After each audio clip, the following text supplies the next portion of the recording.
Welcome to Tactical Edge, the Valor Tech briefing. Today we're diving into a really critical decision for anyone thinking about carrying a firearm for self-defense. Open carry versus concealed carry. Right. Two very different approaches. Exactly. And our exploration, it draws on the expertise of Valor Tech firearms training. They're known for, focusing on the realities of tactical awareness, understanding the law, which is crucial and effective situational responses. They really try to ground it in practicality. So the core question for our briefing today is basically this. In a real-world threat scenario, does showing your firearm openly actually give you a better advantage than keeping it hidden? Or does concealed carry offer something else? We'll be looking at this through, well, psychology, tactical thinking, and the legal side of things, all based on what Valor Tech teaches. And what's interesting right off the bat is that Valortech, they don't really frame it as like one is absolutely better than the other. Hmm. It's more about understanding the trade-offs, what you gain and what you lose with each method. And how that impacts your mindset. Your mindset, exactly, and your ability to actually control a dangerous situation if it unfolds. Okay, let's unpack open carry first. Visibly carrying the firearm. The first thought for many, I think, is deterrence. Right. The idea that if a bad guy sees the gun, they'll back off. Is that how the Lortec sees it? Well, they acknowledge that potential deterrent effect, it has a certain logic. Sure. But their guidance, it moves pretty quickly past that to something maybe less obvious, but just as important. The psychological impact on the person carrying the gun. Okay, so not just the potential criminal, but the carrier themselves. Why is that significant? Because, as Velertic points out, while it might deter some, open carry can, counterintuitively, make you the #1 target. Ah, okay, so the opposite effect in certain situations. How so? Well, think about it. An armed robbery, maybe an active threat situation. The person openly carrying, they're the most obvious obstacle to the attacker. The immediate problem for them to solve? Exactly. Velertech highlights this really sobering possibility that a criminal might decide, okay, I need to neutralize that armed person first To clear the way. to minimize resistance. It's a cold calculation from their viewpoint. Wow. Yeah, that completely flips the script on the simple deterrence idea, doesn't it? It really does. So instead of scaring them off, you might actually draw the first attack, and it sounds like that would mean you'd need to be constantly hyper-aware. Absolutely. Valortech really stresses this. If you're carrying openly, you need a significantly higher level of vigilance, constant scanning, aware of everything. It sounds mentally exhausting. It can be. Sustaining that kind of intense focus, it takes a toll. And this brings us to a really core tactical idea Valortech teaches, the element of surprise. Open carry seems to just eliminate that. Pretty much, yeah. It completely removes it from the equation. Valortech's training really underscores how critical that element of surprise can be. The advantage of choosing when to reveal you're armed. Exactly. When you carry openly, you give that up. Everyone knows. Any potential adversary sees your capability immediately. Which could force your hand, right? Make you react sooner than you choose to. Yes, or react on their terms, not yours. You lose control over the timing of the engagement. That lack of surprise, that loss of control, Yeah. it feels like a significant tactical disadvantage in many scenarios. That's a key takeaway from their perspective, yes. It can definitely put you behind the curve. Okay, let's switch gears then.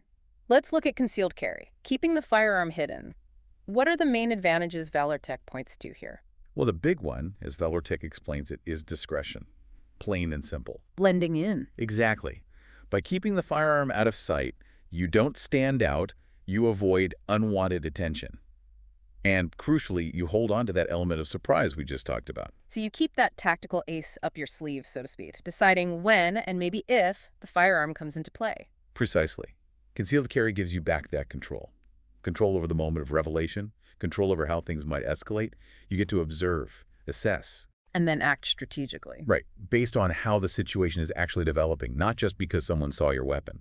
And what about the psychological side for the person carrying concealed? Is it less stressful? It can be, yeah. That constant high alert state we mentioned with open carry, that can be a heavy burden. Concealed carry can lighten that load somewhat. Because you're not advertising it? Right, you're not constantly managing perceptions in the same way. It might free up some mental bandwidth to focus on, say, de-escalation or just finding a safe way out. So it allows for maybe a more measured response, a wider range of options before drawing? That's the idea. Not having a visible weapon can actually make de-escalation easier sometimes.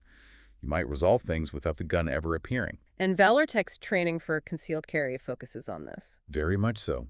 On environmental awareness, yes, but also on the strategic timing of action. Drawing and firing from safer positions, minimizing your own risk, tactical flexibility. That flexibility seems key in unpredictable civilian situations. Valortech certainly emphasizes it.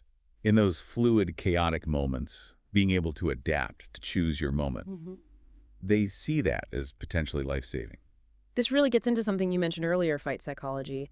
How does the visibility or lack thereof influence the mental game in a confrontation? It's huge. Yeah. And Valortech looks at it from all angles, the carrier, the potential attacker, even bystanders. Okay, so for open carry, what's the psychological challenge for the carrier? Well, there's this constant balancing act, right? You need to project non-threatening.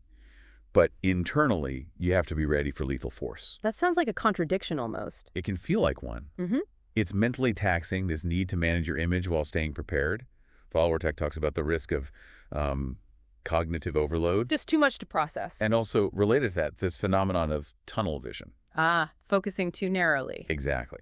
In a high-stress moment, someone openly carrying might fixate so much on the obvious perceived threat right in front that they miss other dangers, other cues. Because the visible gun itself is drawing so much mental focus. Potentially, yes. It can narrow your awareness inadvertently.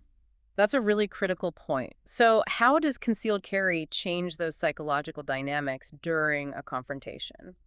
Well, because the gun isn't seen initially, there's often more room, more time for de-escalation. The whole situation isn't immediately framed by, there's a gun here. It doesn't start at that heightened level. Right. And then, if the carrier does choose to reveal the firearm at a critical point, that itself can be a powerful psychological jolt to the aggressor. Disrupting their plan. Potentially, yes. It can shift the balance, change the tempo of the fight, because it wasn't expected. The timing becomes a tool. So it's about controlling the narrative of the encounter almost. In a way, yes. And Valortech's training emphasizes managing your own adrenaline, making deliberate choices. Sometimes that choice might be de-escalation, because concealed carry gave you that window. It provides more space for safer outcomes, potentially. That's the potential benefit they highlight. Now, obviously, carrying a gun, open or concealed, comes with huge legal responsibilities. Valortech makes this a priority, I gather. Oh, absolutely. It's fundamental to their training. They stress that you have to know the specific laws in your state, your city, your county. Because they vary so much. Dramatically. There's no single rule book. Open carry might be easier legally in one place, while concealed carry requires strict permits, or vice versa. So you can't just assume. Never. Valortech insists you need to know exactly where firearms are prohibited, schools, federal buildings, bars maybe, and also the rules on securing your weapon properly. Ignorance is just not an excuse. And their courses aim to give people that legal grounding. Definitely. For both methods. They want people to be responsible, law-abiding carriers, whichever way they choose. Makes sense. Let's talk scenarios. Valortech likely uses these in training. Are there situations where open carry might actually be seen as more advantageous? Maybe rural areas? Yeah, they do discuss context in, say, very rural settings, or maybe when you're hiking, camping, hunting in remote areas. The need for quick access might be higher. Wildlife encounters, perhaps? Or just fewer people around to be alarmed? Both are factors. Visibility might offer peace of mind in that context, and the gun is right there if needed quickly. Plus, it might be more socially accepted in those environments. Less likely to cause panic or negative interactions compared to a city street. Generally, yes. The risk profile is different. Okay, so contrast that with concealed carry in, like, a busy urban environment. That's where Valortech often sees concealed carry really shining. The priority shifts heavily towards blending in, avoiding attention. Because drawing attention could be dangerous in itself. Exactly. The tactical benefit of reacting without first signaling, I have a gun, is huge in crowded places. You avoid escalating things unnecessarily or becoming that first target we talked about. And you also reduce the chance of, well, misunderstandings, right? Someone seeing the gun and freaking out, calling the police. Precisely. An openly carried firearm in a dense urban area can easily cause anxiety, lead to confrontations, even if you're legally carrying. Concealed avoids a lot of that potential friction.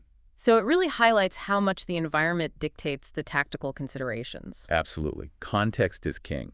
There's no single best way, according to the Valortech. It's about the best way for that situation and that individual. So, wrapping up, what's Valortech's overall philosophy here? It sounds like they push for understanding both sides of the coin. That's right. Their goal seems to be comprehensive preparedness, giving people the real-world knowledge they need, whether they choose open or concealed. It's not just about the gun itself. No, it's much broader.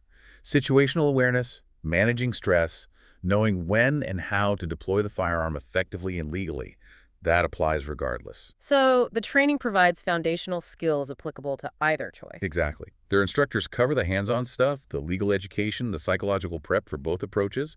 They recognize it's a personal decision, but want it to be an informed one. So, listening to all this, drawing from Valortech's insights, it's clear this isn't a simple choice. Open versus concealed. Not at all. It's tangled up with psychology, tactics, law, so many layers. And that core tension stands out, doesn't it? The potential, maybe uncertain deterrence of being visible? Versus the definite strategic advantages of discretion and surprise with concealed carry. And the psychology is huge. Understanding the burden on the carrier, the risk of tunnel vision with open carry. And how concealed carry might offer more pathways to de-escalation before things reach a critical point. It really makes you think about whether you've considered those mental demands. Prepared for them, trained for them. And again, we have to stress the legal side. Knowing your local laws inside and out, it's non-negotiable. Absolutely fundamental. Zero room for error there. Ultimately, it seems Valortech's message boils down to this. Thorough, comprehensive training is what truly prepares you. Mentally, tactically, legally. Regardless of whether that gun is visible or hidden, it's about being equipped for the reality of a potential encounter. It underscores the immense responsibility involved. A constant commitment to learning and preparedness. So a final thought for you listening. What stands out to you as the most critical factor in making this decision? It's definitely something worth pondering long after this briefing ends.